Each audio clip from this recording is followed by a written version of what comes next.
Hello, this is the Abarth 500e, based on the Fiat 500e, but Abarth, of course, is a sporting brand. You could argue, so I think I will, that this is the world's first electric hot hatchback. There is the Cupra Born, I grant you, but for me it feels a bit bigger. It's a sort of family hatch, it's rear-wheel drive, and it's kind of sporting, and it's good fun, actually, but it doesn't feel like it makes a statement like this car. This feels, to me, like a hot hatch through and through. So let's start with the outside as we walk around. It's got a different bumper. The dimensions and everything are largely the same as the standard 500e, but it gets this little power bulge in the bonnet, which is quite cool. It gets its own bespoke bumper with a splitter in different colour down the front, and these little eyelets here, which LEDs on the Fiat are just sort of blacked out for a bit of angry eyebrow sort of look. Moving down the side here, these are, I think, the first 18-inch alloys ever put on an Abarth. This is a launch edition car. There will be a standard car later, which I think will get 17s as standard with 18s as an option. This gets the fancy graphics down the side, gets the new little Scorpion, which is being electrocuted as its badge. There are a couple of little reminders of this car's Fiat 500e basis. So it says a little 500 on there, it says 500 on there, and it is the same sort of size, obviously, as a 500 inside and out. I opened the boot just to tell you that one, the luggage capacity is the same as the Fiat version, but two, this is where a sound generator lives, which you will hear in just a moment, because the more interesting stuff happens in the front of the cabin, which we will come to in a mo. This rear bumper gets a little diffuser low down, and it's, I know if you see a race car, they're right slammed on the ground, and that's when diffusers work their best. But a couple of ride-handling engineers I've spoken to say, you know what, a rear diffuser on a road car, even if it makes 5-10 kilos of difference to, not necessarily downforce, but if it reduces lift by 5-10 kilos at 40-50 miles an hour, you really do notice that sort of thing. So, there you go. Let's have a look inside as we go past these funky silver mirrors. I like the fact that they are not just body colours, they're not just black, they've got a bit of sort of satin finish to them. Sit inside and we'll have a look about the inside of it. Right, so welcome to the inside, where you get rather nice seats actually, and they've got some cool details on them. They've got part green and part blue stitching, and then the little Scorpion logo is green, and yet the seat pull to pull it forwards is blue. And I quite like the fact that they've used both colours inside. It's quite an Italian thing to do, is use both, but go, no, it's fine, they complement each other. It's very stylish, and it is. They are green and blue because there are two colours. This one is acid green, and then there's poison blue. Nasty sounding colours. I've got a wheel with a little blue thing to tell me it's pointing in the right direction. It is largely round, which I like very much. I have a real problem with not round steering wheels. And it's part Alcantara finished. Oh God, I love Alcantara as a finish. It is superb. There's also some on the dash and the driving position. I can't drive this car yet because this is a prototype, but driving position is very nice.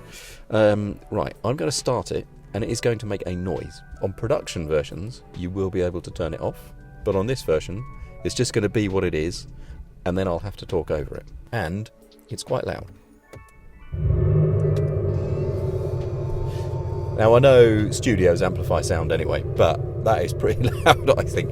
It's loud in here, it's louder outside. On the production car, you'll be able to turn it off if you want to, but this is a prototype, and you can't. But I may... I need it on because I'm just going to scroll through some drive modes. So we've started up in the mode that we turned it off in, which is called Scorpion Track, but the basic mode is called Turismo.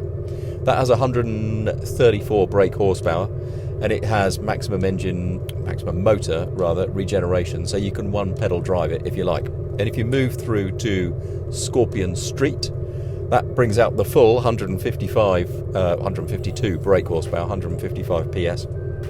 That also gets a lot of regeneration. So if you flick through to Scorpion Track, which is the most driver-focused mode, that backs off the motor regeneration under deceleration and introduces more braking via the discs.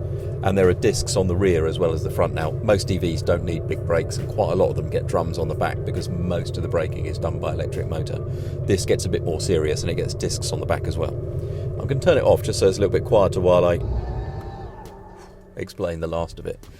So it do 0 to 62 miles an hour in 7 seconds, and Abarth says, look, okay, that's, you know, it's not a bad headline figure on its own, but more significantly, they say, when you talk about 20 kilometre an hour increments from 20 to 40 and 40 to 60, and the 60 to 100 kilometre an hour increment, the sort of in-gear acceleration, through each of those, it's a second faster than the Abarth 695 180 horsepower internal combusted car.